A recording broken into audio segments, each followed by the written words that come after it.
İyi.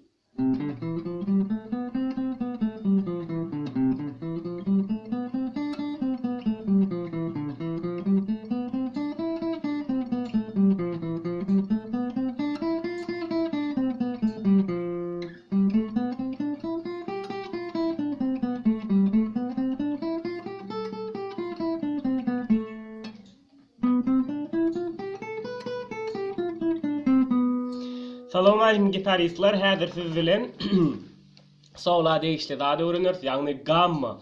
Gamma, ýanky çalan zadym gamma da.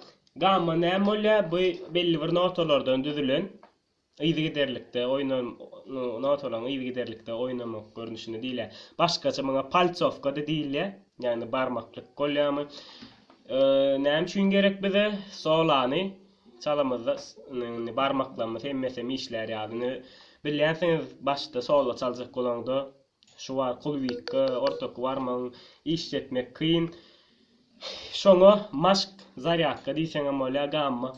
Indi gamma 7 sany notadan nurýar, ýagny do, re, mi, fa, sol, la, si diýenler.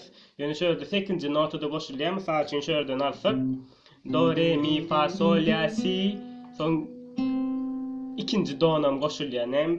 Şöýrdäki şu do-da şulam ikisem şo urzat. Yani şulam do. İkisem do notu. Ýöne tapawutlukda şu nota bu dodan beýikde oktawasy beýik diýär-de, beýikde oktawa diýilýär-de. Soň ýene bilmeýän zadymy gammany öwrenmek bize näme peýdaly? Tehnikamyz esirýär, sluhumyz esirýär. Bilen ýeňil bolýar, barmaklaryna gowy maşk bolýar.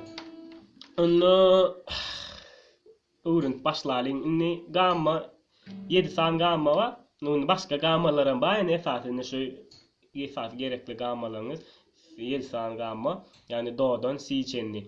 Gammanyň bir aýdyrtynlygy bar. Biz do notada başlasak, ikinji oktawa çenli, ikinji do çenli.